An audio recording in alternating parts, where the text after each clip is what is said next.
Meninos, vamos à continuação da quarta propriedade, com mais um exemplo aqui. Como calcular a raiz de 180 diante dessa situação que eu faço a decomposição.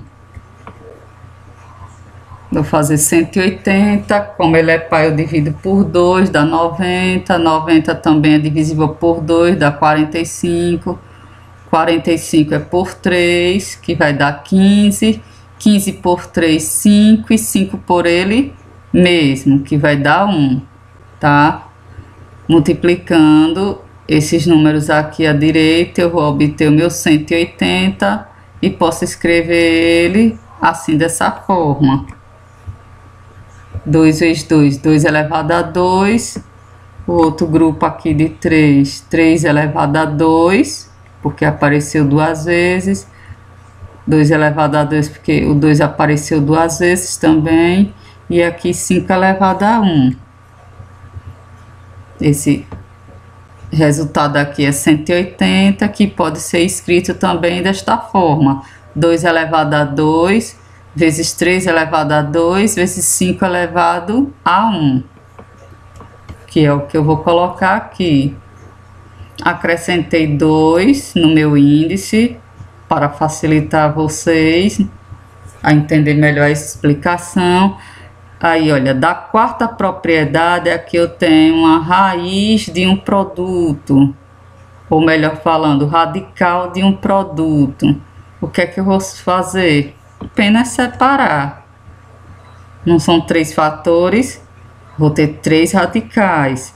Conservo quem? O meu índice, não esqueço, olho logo ele, olha, 2, 2 e 2, e aqui eu tenho os meus radicandos, 2 elevado a 2, aqui no segundo, no do meio, 3 elevado a 2, que era esse aqui, e o último, 5 elevado a 1.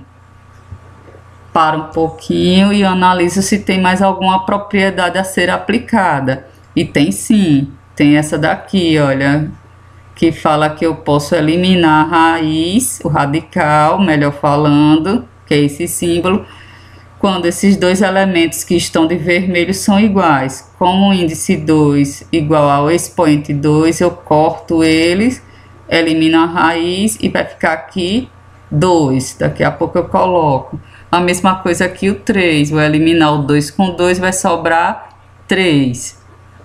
E esse 2 com 1 não pode ser eliminado, eu vou conservar ele aqui, do mesmo jeito que ele está. Ficou aqui do lado de fora da raiz 2 vezes 3, vezes quem? A raiz de 5, raiz quadrada de 5. 2 vezes 3 é 6. 6, raiz quadrada de 5 é o resultado da raiz quadrada de 180, ok? Utilizando aqui duas propriedades. Radical de um produto, que é igual ao produto dos radicais, e a outra propriedade é, quando eu tenho o índice e o expoente iguais, no mesmo radicando, eu elimino eles juntamente com o radical. Continuando agora com a quinta propriedade, meninos.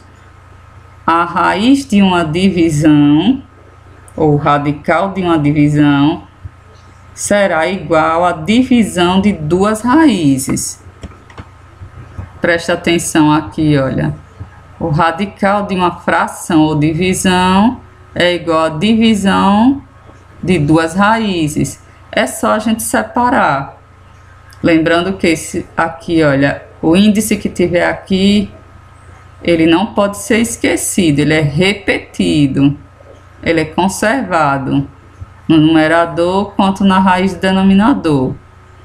E lembrar que o denominador, que aqui, olha, está sendo representado pela raiz enésima de b, esse b tem que ser totalmente diferente de zero, não existe divisão por zero. Ok? Mais uns exemplos. Deixa eu dizer outra coisa, o contrário também é válido, tá? A raiz, aqui, olha, a divisão de duas raízes será igual à raiz da divisão.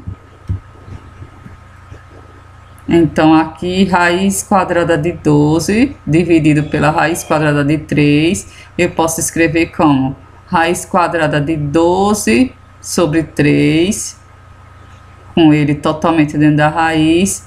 Resolvo essa divisão, 12 sobre 3, 4, e a raiz quadrada de 4 deu quanto? 2. Mais um exemplo. Raiz quadrada de 6 sobre raiz quadrada de 216. Divisão de duas raízes é igual a raiz de uma divisão, tá? Aqui vice-versa, tanto faz eu fazer a transformação desse para esse, quanto o contrário. Aqui eu simplifiquei, 6 sobre 216, eu dividi por 6, encontrei 1 no numerador e 36 no denominador. E isso aqui, olha, a raiz quadrada de 1 sobre 36 vai ser a raiz quadrada de 1, que é 1, e a raiz quadrada de 36, que é 6, tá?